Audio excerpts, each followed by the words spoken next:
How's it going? Today I want to talk about this metal platform bed frame. Now what's nice about this metal platform bed frame, it's extremely slick. It's got this nice wood backer and a matching footer for that.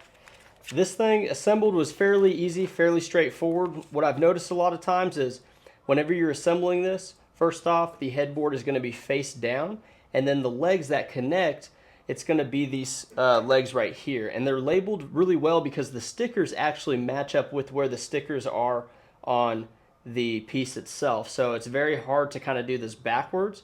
You're just going to assemble four bolts for each leg. And then after those are assembled, you're going to lean the headboard back like this on the wall, and you're going to put the first half of the legs attached. So those are also just going to be bolted on. Once those are bolted on, you're going to put this spanner piece. This is labeled number 13. And the spanner piece has bolts that come on the ends of the rails to connect this together. After that's connected, you're going to do pretty much the exact same thing for the footer, except you're not going to need to attach the legs. It already has legs for the footer. You just need to attach the rails and the spanner piece that goes in the middle.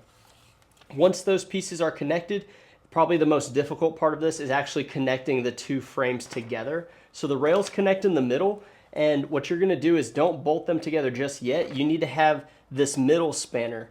It's a lot easier to connect this whenever you have the legs in the middle, which is labeled G. Those fold out, and then they're actually going to bolt into your spanner pieces that you just attached. So once those are bolted together, you're going to do the middle spanner piece. It's labeled with yellow tape that says up to make sure you're going up the right way. And this is going to act as like the middle part of the actual brace.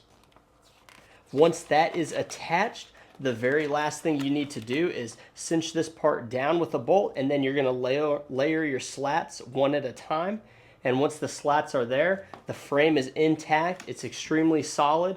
With how little metal is here, it's a really solid bed frame.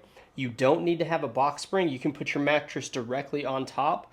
There is a little bit of clearance from the bottom. It's probably a standard size. It's not very high, but it's not all the way to the ground. So it does have some clearance in case you want to store something underneath.